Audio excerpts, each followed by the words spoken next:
কয়েকদিন আগে কাটলে অনেকটা পাট বাঁচতো, কিন্তু এখন দেরি হয়ে গেছে এর কারণে মারা যাচ্ছে। আর এখন না কাটলে আরও মারা যাবে, অর্ধেকের বেশিই মারা যাবে। আসসালামু আলাইকুম দর্শক, আমি মোহাম্মদ মুস্তাফিজুর রহমান। মাটির মানুষ কৃষির কথা ইউটিউব চ্যানেল এবং পেজ থেকে আপনাদেরকে স্বাগতম। দর্শক, আজকে আপনাদেরকে দেখাবো কোন ভুলের কারণে পাটের 30% ফলন কমে গেল। দর্শক দেখুন, এই পাটগুলোর কি একটা অবস্থা হয়েছে। দর্শক, এই পাটগুলোর আপনি ফলন আশা করতে পারবেন না। পাটগুলো সম্পূর্ণ শুকিয়ে গেছে। শুকনো পাট থেকে কখনো পাট হয় না। এই পাটগুলো একেবারে সম্পূর্ণ অকেজীয়। এই পাটগুলো থেকে আপনি কোনোরূপ ফলন পাবেন না। দর্শক, শুধু এরকম না, এই জমিতে এরকম অনেক পাট আছে। আপনি দেখেন,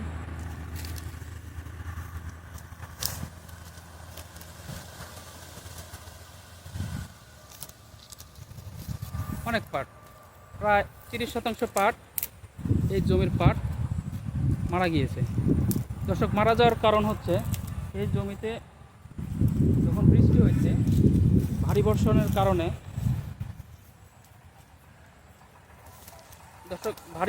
কারণে এই জমির পাট কিছুটা পড়ে গিয়েছিল এবং গোড়া পচা কারণে এই জমির পাট পচে যায় এবং কিছু পাট ভেঙে পড়ে যায়। দর্শক দেখবেন,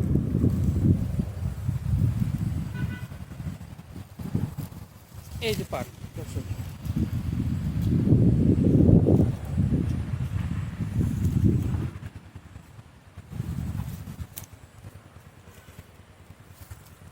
এই যে পাটগুলো, দর্শক দেখুন কি সুন্দর আঁশ হয়েছে, একদম পরিপক্ক আঁশ। এই পাটগুলো জাগ দিলে খুব ভালো আঁশ পাওয়া যেত এবং খুব ভালো ফলন পাওয়া যেত। দর্শক দেখুন কি পরিমাণ আঁশ বের হচ্ছে।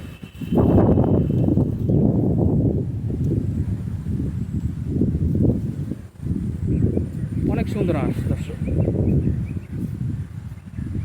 এই পাটগুলো বর্ষণের কারণে পাটগুলো পড়ে গেছে। যখন যদি পাটগুলো তখনই কেটে ফেলতো, তাহলে এই কৃষক ভাইয়ের এই এত বড় একটা লসের সম্মুখীন হতো না।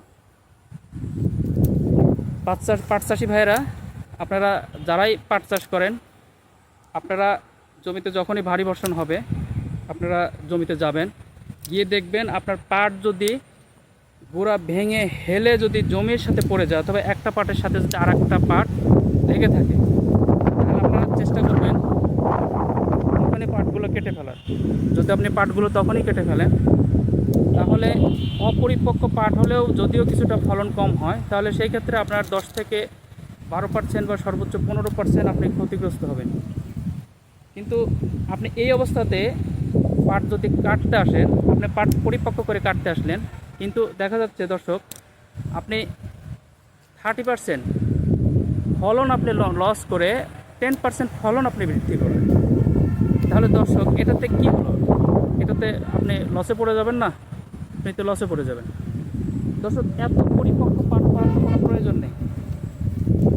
দর্শক দেখুন কি পরিমাণে পাট পরিপক্ক হয়েছে।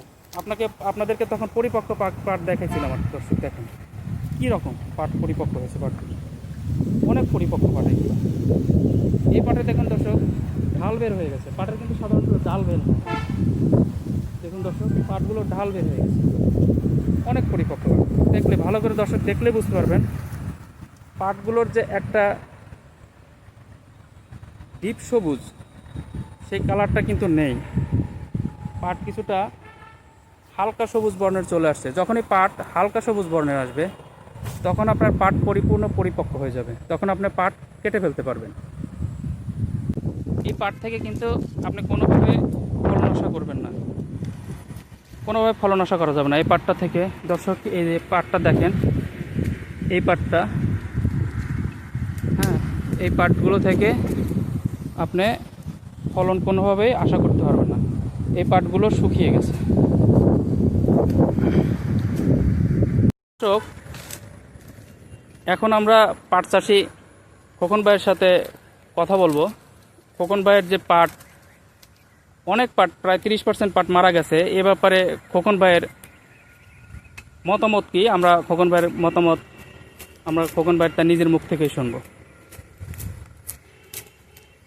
খোকন ভাই, যদি আপনি আমাদেরকে আপনার এই জমির পাট এরকম ক্ষতিগ্রস্ত হয়ে যাওয়ার কারণ কি সে সম্পর্কে যদি আপনি আমাদেরকে একটু বলতেন। অনেক বৃষ্টি হওয়ার কারণে পাটগুলো মারা গেছে। বাতাস হয়েছে আর বৃষ্টি হয়েছে এর কারণে গোড়া লড়িয়ে মারা গেছে। কয়েকদিন আগে কাটলে অনেকটা পাট বাঁচত, কিন্তু এখন দেরি হয়ে গেছে এর কারণে মারা যাচ্ছে। আর এখন না কাটলে আরও মারা যাবে, অর্ধেকের বেশিই মারা যাবে।